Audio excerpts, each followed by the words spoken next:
सभी छात्रों का एक बार फिर स्वागत है गणित दर्पण चैनल पे। और हम पढ़ रहे हैं सांख्यिकी के अंतर्गत माध्य निकालना। और माध्य निकालने की जैसा कि मैंने आपको बताया है 3 विधियां हैं। एक तो प्रत्यक्ष विधि है, एक कल्पित माध्य विधि और तीसरी है पद विचलन विधि। तो आज हम देखेंगे जो तीसरा प्रश्न है वो काफी इंपॉर्टेंट प्रश्न है और हमेशा बोर्ड एग्जाम के अंदर ये पूछा जाता है। तो देखिए इस प्रश्न के अंदर क्या है कि निम्नलिखित बंटन एक मोहल्ले के बच्चों के दैनिक जेब खर्च को दर्शाता है। ठीक है, माध्य जेब खर्च है वो 18 है। तो लुप्त बारंबारता एफ ज्ञात कीजिए। यहाँ पे देखिए थोड़ा चेंज है सवाल। इसके अंदर आपको बारंबारता निकालने का पूछा है, माध्य है वो पहले से दिया हुआ है। तो इस प्रश्न को कैसे करेंगे, तो यहाँ हम कल्पित माध्य विधि का इस्तेमाल करके एफ को फाइंड करेंगे। तो लेता हूं मैं इसको नेक्स्ट पेज पे। और बहुत ही सिंपल भी है और परीक्षा में पूरे नंबर आपको दिला सकता है ये। चलते हैं इस प्रश्न को हल करते हैं। देखिए ये प्रश्न ले लिया मैंने वापस। अब इसके लिए आपको एक टेबल बनाना पड़ेगा और टेबल मैं ड्रॉ कर लेता हूं और फिर देखते हैं इसको किस ढंग से सॉल्व करना है। तो यहाँ पे मैंने जो टेबल है इस टाइप की बनाना आपको। अब टेबल के अंदर आपको ये जो 2 कॉलम दे रखे हैं वो एज इट इज लिखना है, इसमें किसी प्रकार का कोई परिवर्तन नहीं करना। देखिए दैनिक जेब भत्ता एज इट इज मैं लिख रहा हूं यहाँ पे, दैनिक जेब भत्ता। ठीक है, रुपयों में दे रखा है, एज इट इज लिख दिया मैंने ये का ये। नेक्स्ट है बच्चों की संख्या। तो यहां लिखेंगे बच्चों की संख्या। यहाँ पे बच्चों की संख्या ये हमेशा होती है फ्रीक्वेंसी, यानी ये एफ आई है तो आपको यहाँ ब्रैकेट बना के एफ आई लिखना है। ठीक है, हर सवाल के अंदर मैंने आपको बताया हुआ कि नेक्स्ट जो दूसरा नीचे वाला कॉलम होगा वो एफ आई का होगा। अब आपको क्या करना है, यहाँ पे जो तीसरा कॉलम है वहां पे लिखना है वर्ग चिन्ह। ठीक है, यानी वर्ग चिन्ह आपको निकालना पड़ेगा और यहाँ लिखेंगे हम एक्स आई। वर्गीकृत बारंबारता बंटन सारणी है इसलिए आपको हमेशा एक्स आई फाइंड करना ही होगा। फिर आपको कल्पित माध्य विधि में एक कॉलम और ऐड करना है डी आई। डी आई निकालेंगे एक्स आई माइनस ए, यानी कल्पित मान को घटा देंगे एक्स आई के मान में से तो हमारा डी आई का आ जाएगा। और अंत में आपको एफ आई और डी आई करना है। ठीक है, एफ आई का गुणा डी आई से करके इस कॉलम में हम लिखेंगे। तो सभी जो मान दे रखे हैं एक बार मैं लिख लेता हूं। तो देखिए यहाँ पे जो 11 13, 13 से 15, 15 से 17 ये सभी मान दे रखे था, लिख लेता हूं मैं। 11 से लगाकर 13 तक है पहला पहला वर्ग अंतराल, फिर 13 से लगाकर 15 तक है, 15 से 17 है, 17 से 19, 19 से 21, 21 से 23 और 23 से 25। ठीक है, और अंत में आपको योग करना है। सभी वर्ग अंतराल लिख दिए जो दे रखे थे वो। और नेक्स्ट आपको बच्चों की संख्या जो बारंबारता है वो भी एज इट इज लिखना है। तो लिख लेता हूं मैं 7 6 9 13 F 5 4। ठीक है, वर्ग चिन्ह आपको कैसे निकालना है अच्छे ढंग से मैंने बताया हुआ है। आपको यहाँ पे जो दे रखी है ये निम्न सीमा और उच्च सीमा, यानी 11 और 13 को जोड़ के 2 का भाग देना है। तो 11 और 13 जोड़ेंगे तो क्या आ जाएगा 24, और 24 का आधा करेंगे तो क्या आएगा 12। इसी प्रकार 13 और 15 को जोड़ेंगे तो क्या आएगा हमारे आ जाएगा 28, और 28 का आधा करेंगे तो 14। इस ढंग से आपकी सभी संख्याओं को जोड़ते जाना है, इन दोनों को जोड़ेंगे और 2 का भाग देना है या फिर कह सकते हैं आधा करना है। तो वर्ग चिन्ह इस ढंग से निकलता है। तो मैं निकाल देता हूँ जल्दी से। 11 और 13 जोड़े 24, 24 का आधा हो जाएगा 12। तो यहाँ हम लिख लेते हैं 12। 13 और 15 इनको जोड़ेंगे तो 28 आएगा, 28 का आधा हो गया 14। ठीक है, इसी प्रकार ये सब 15 और 17 को जोड़ के 2 का भाग दे दो तो आ जाएगा हमारे 32, और 32 का आधा करेंगे तो क्या आएगा 16। इसी प्रकार 17 और 19 को जोड़ेंगे तो आ जाएगा 36, और 36 का आधा हो जाएगा 18। ठीक है, 19 और 21 को जोड़ेंगे तो आ जाएगा 40, और 40 का आधा हो जाएगा 20। 21 और 23 को जोड़ेंगे तो 44, और 44 का आधा हो जाएगा 22। 23 और 25 को जोड़ेंगे तो आ जाएगा 48, और 48 का आधा हो जाएगा 24। ठीक है, तो इस ढंग से आपके सभी वर्ग चिन्ह है वो निकल के आ गए। अब हम क्या करेंगे, यहाँ डी आई निकालना मुझे, और डी आई निकालने के लिए पहले मुझे मानना पड़ेगा ये ए। यानी कल्पित मान को मानना पड़ेगा। तो यहाँ मैं मान लेता हूं, माना कल्पित मान।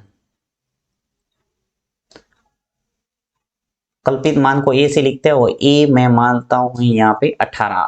कल्पित मान हमेशा जो वर्ग चिन्ह एक्स आई निकालते हैं उसमें से सबसे सेंटर में होगा वो हम मानेंगे। तो देखिए ऊपर 1 2 और 3 जोड़ेंगे, इसी प्रकार नीचे भी 1 2 और 3, सेंटर में मिल जाएगा मुझे 18। तो ये आपको कल्पित मान मानना है।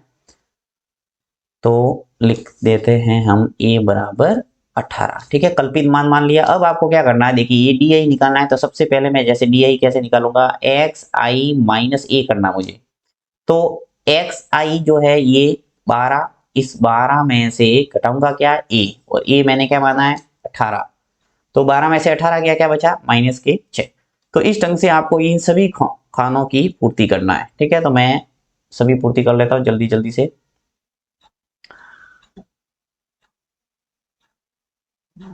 ये यहाँ पे देखिए सबसे पहले हो जाएगा हमारा 12, 12 में से 18 गए तो क्या आ जाएगा माइनस का 6। 14 में से 18 जाएगा तो क्या आ जाएगा माइनस का 4। 16 में से 18 गया तो क्या बचा माइनस के 2। हमेशा ध्यान रखना है जब छोटी संख्या में से बड़ी संख्या घटाते हैं तो क्या आता है माइनस। 18 में से 18, इस 18 में से ए का मान 18 है और 18 ही माना है हमने, तो ये 18 में से 18 जाएंगे तो क्या आएगा 0। इसी प्रकार देखिए आगे अब बड़ी संख्या आ गई, 20 में से 18 जाएंगे तो आ जाएगा प्लस का 2, 22 में से 18 जाएंगे तो प्लस का 4, और 24 में से 18 जाएंगे तो आ जाएगा प्लस का 6। तो इस ढंग से आपके सभी डी आई के मान भी निकल के आ गए। अब मैं निकालूंगा एफ आई और डी आई, यानी जो एफ आई और डी आई यहाँ पे गुणा करना है। ये एफ आई का मान है और ये आपने डी आई निकाला है, इनका गुणा करते जाना है और यहाँ लिखते जाना है। ठीक है, तो देखते हैं क्या क्या आता है गुणा। ठीक है, देखिए 7 का गुणा सबसे पहले 6 से करूंगा तो क्या आएगा 42, 42। 6 का गुणा जब 4 से होगा तो क्या आ जाएगा माइनस के 24, और 9 का गुणा जब 2 से होगा तो क्या आएगा 18 माइनस के, ये माइनस आपको ध्यान रखना है। फिर 13 का गुणा जब 0 से होगा, इस 13 का गुणा जब 0 से होगा तो क्या आ जाएगा 0। एफ का गुणा 2 से होगा, एफ का गुणा इस एफ का गुणा इस 2 से होगा तो क्या आ जाएगा 2f। ठीक है, 2f। इसी प्रकार 5 का गुणा 4 से होगा तो क्या आ जाएगा 20, और 4 का गुणा 6 से होगा तो क्या आ जाएगा 24। सभी मान मैंने एफ आई डी आई के निकाल दिया। अब मुझे करना है यहाँ पे सिग्मा एफ आई डी आई। देखिए सिग्मा एफ आई और डी आई, क्योंकि सूत्र के अंदर मुझे क्या चाहिए A plus sigma F I D I बटा सिग्मा एफ आई। तो एफ आई डी आई निकालेंगे और यहाँ से हम सिग्मा एफ आई निकाल देंगे। सिग्मा का अर्थ होता है योग करना, तो यहाँ पे जब जोड़ेंगे 7 6 9 13 5 और 4 संख्या संख्या जोड़ेंगे तो आपके आएगा 44। ठीक है, और ये जो f है वो ऐसा का ऐसा योग में आ जाएगा 44 प्लस f। यहाँ पे जब जोड़ेंगे तो अलग अलग आपको जोड़ना पड़ेगा। देखो जो माइनस के 42 माइनस के 24 और माइनस के 18, इनको जब जोड़ेंगे तो क्या आएगा, यहाँ से हम जोड़ लेते हैं। ये कितने हो गए 2 और 4 कितने हो गए 6 और 8, 14, 14 का 4 हासिल का 1, 5 और 3 मिलके हो गए 8, यानी माइनस के 84 आ जाएगा। तो यहाँ मैं लिख लेता हूँ माइनस 84। जब इनको मैंने जोड़ा तो माइनस 84 आया। अब इसकी बारी इनको जोड़ के लिख लो। देखिए 20 और 24 को जोड़ेंगे तो क्या आएगा 44 और प्लस 2f। ठीक है, ये 2f है वो अलग से रहेंगे, ऐसे नहीं कि आप 44 को 2 के साथ में जोड़ दो, नहीं, ये चर के साथ में, इसलिए आपको ये अलग ही रखना है। 2 और f बारंबारता है ये, इसको जोड़ना नहीं है साथ में। अब देखिए यहाँ पे मुझे एफ आई और डी आई निकालना है, तो एफ आई डी आई के लिए क्या करूंगा वापस इसको जोड़ूंगा। तो माइनस के 84 और 44 प्लस 2f है, तो यहाँ जोड़ेंगे तो देखिए यह माइनस के 84 अगर आएगा तो क्या स्थिति बन जाएगी, माइनस के 84 में से 44 को घटाएंगे तो माइनस के क्या आ जाएगा 40, और प्लस के 2f ऐसे के ऐसे। तो ये जो मान है वो मैं यहाँ लिख लेता हूँ। तो इसको हटा देते वापस, एक तरह से रफ कार्य आपको करना है। ठीक है, यहाँ लिख लेता हूं मैं, कॉलम को थोड़ा बड़ा बना देते हैं।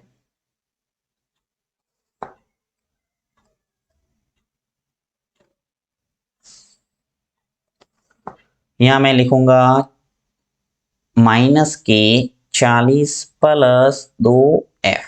ठीक है, ये कैसे आया है अच्छे ढंग से आपने समझ लिया है। अब हम इसको करते हैं सॉल्व। अंत में इसका उत्तर कैसे निकालेंगे देखिए, सूत्र लगाना है माध्य का।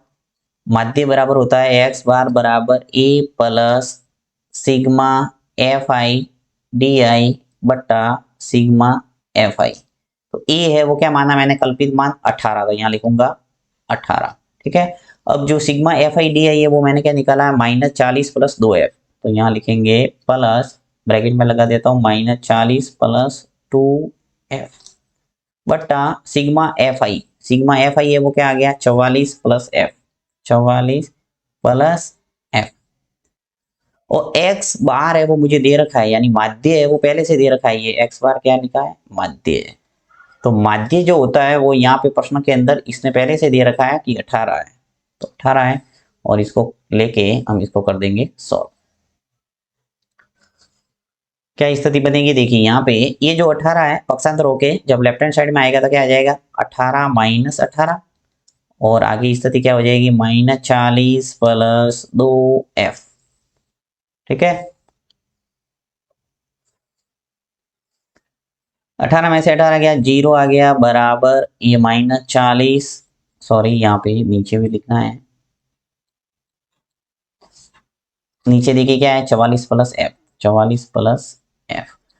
अब यहाँ पे 18 में से 18 जाएगा तो बचेगा हमारे 0, फिर बराबर माइनस के 40 प्लस 2f, नीचे है हमारे 44 प्लस 2 सॉरी f। अब ये जो नीचे हर में इसका गुणा इस 0 से होगा तो क्या हो जाएगा, पूरा 0 हो जाएगा, और 0 बराबर आ जाएगा माइनस का 40